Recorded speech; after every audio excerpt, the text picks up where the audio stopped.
राजेश कोटक जी मुंबई से।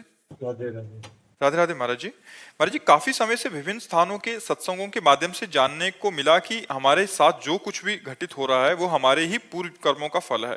फिर भी ये बात मन में दृढ़ता से क्यों नहीं बैठती, व्यवहार में ये स्मरण क्यों नहीं रहता? जीवन में जब कोई प्रतिकूल व्यक्ति या परिस्थिति आती है तो मन में दुख या घृणा उत्पन्न हो जाती है, तो उसे सहजता से कैसे स्वीकार करें, इस सच्चाई को कैसे याद रखें कि जो भी हो रहा है वो हमारे पूर्वजनों के कर्मों का फल है, उसके कारण ही हो रहा है, और दुख और घृणा से मुक्ति मिल सके। जब तक भजन नहीं करोगे तब तक स्थायी ज्ञान नहीं प्राप्त होगा। जैसे जानकारी है कि ये गलत काम है, लेकिन हम अपने को रोक नहीं पाते। जानकारी है कि ये अच्छा काम है, पर हम कर नहीं पाते। हमारे अंदर अध्यात्म बल की कमी है। हमें जानकारी हो चुकी है सत्संग के द्वारा कि अवश्य में भोक्तव्यम कृतम कर्म शुभाशुभम। जीव को शुभ अशुभ कर्म को जो किए हैं उनका फल भोगना ही पड़ेगा, पर हमारे अंदर अध्यात्म बल नहीं है, इसलिए मुझसे स्वीकार नहीं कर पाते। अध्यात्म बल नहीं है इसलिए उसे हम सह नहीं पाते।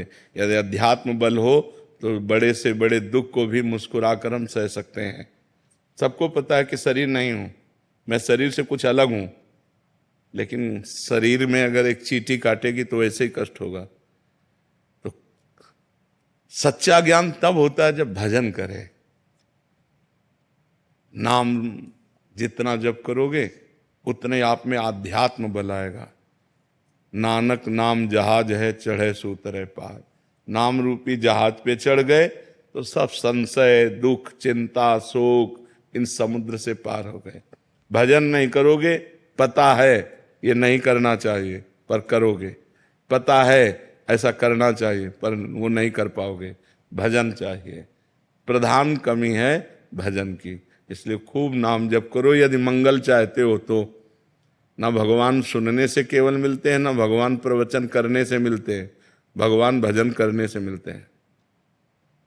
सुनने और सुनाने का एक ही फल है कि हमारा भगवान के भजन में मन लग जाए, हम भजन करने लगें।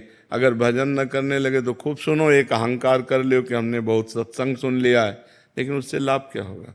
हम कई बार बता चुके हैं कि हलवा की प्रक्रिया बनाना बोलना हमें आ गया और आपने सुनना सुन लिया, लेकिन दोनों ने खाया नहीं, तो लाभ क्या मिला? तीसरे ने बनाकर जो प्रक्रिया सुनी, बनाया और खाया, अब उसको आनंद मिलेगा।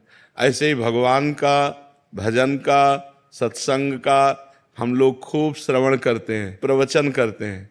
प्रवचन करने वाले ने भगवत साक्षात्कार नहीं किया और सुनने वाले ने भगवत साक्षात्कार नहीं किया, तो दोनों बेकार ही तो हो गया। हलवा की केवल प्रक्रिया बोलना या केवल सुन लेने से तृप्ति नहीं होगी, भूख नहीं मिटेगी। बनाओ फिर डट के खाओ, तब उससे तृप्ति होगी। तो ऐसे डट के भजन करो, हट के भजन करो, भोगों से पाप से हट के भजन करो और खूब जिद्दी स्वभाव रख के डट के भजन करो, अभी आनंद आ जाएगा। केवल सुनने से काम नहीं चलेगा, खूब नाम जप करो तब उससे लाभ प्राप्त होगा। जी। सीमा शुक्ला जी कोलकाता से। राधे राधे। राधे राधे महाराज जी। महाराज जी, आपका भी कर्मों के ऊपर ही है। कह रहे हैं कि हमने आपको एक प्रवचन में सुना था कि हर इंसान को अपने कर्मों का फल मिलता है। अगर माता पिता के कर्मों का फल उनके बच्चों को भी मिलता है, अच्छा हो या बुरा? नहीं, जीव को अपना कर्म भोगना होता है, संयोग बनता है, पूरा जाल बिछता है। तुम्हारे ये कर्म तो तुमको ऐसा पिता मिलेगा, तुम्हारे ऐसे कर्म तो तुमको ऐसा पुत्र मिलेगा। वो कर्म का पूरा विधान मिलाया जाता है और पूरा परिवार बनता है उस जाल में। ये माँ है, ये बहन है, ये भाई है, ये पिता है, ये रिश्ता है, ये नाता है। जिसको जितना भोग भोगना है उतना उसको दुख भोगना पड़ेगा। कर्म सबके उसमें मिलित होते हैं, तभी वो आकर उनका पुत्र बनता है, तभी उनकी माँ बनती, तभी उनका पिता बनता है।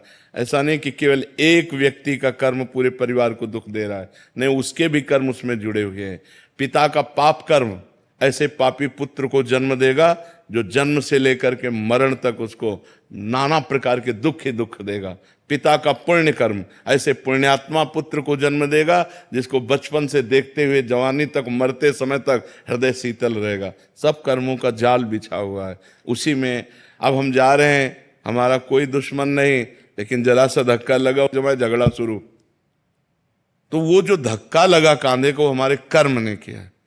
पूर्व के कर्म ने ऐसे धक्का लगवा दिया और उसने हटाई कर दी, क्योंकि उसके द्वारा पिटना था, इसलिए ऐसा संयोग बन गया।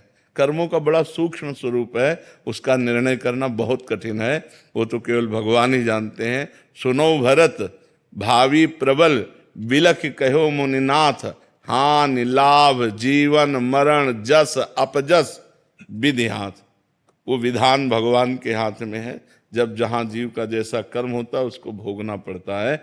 और वो एक कर्म के साथ बहुत से कर्म जुड़े हुए होते हैं, माता का कर्म, पिता का कर्म, भाई का कर्म, बहन का कर्म। तो अब एक ने गलती की और सबको दुखी होना पड़ा, उनको अपने अपने कर्मों का फल भोगना पड़ रहा है, क्योंकि वो ऐसा ही कर्म करेगा कि पूरा परिवार जले, वो ऐसा ही कर्म करेगा कि पूरा परिवार गर्वित हो, आनंदित हो। ये कर्मों का जाल बिछा हुआ है।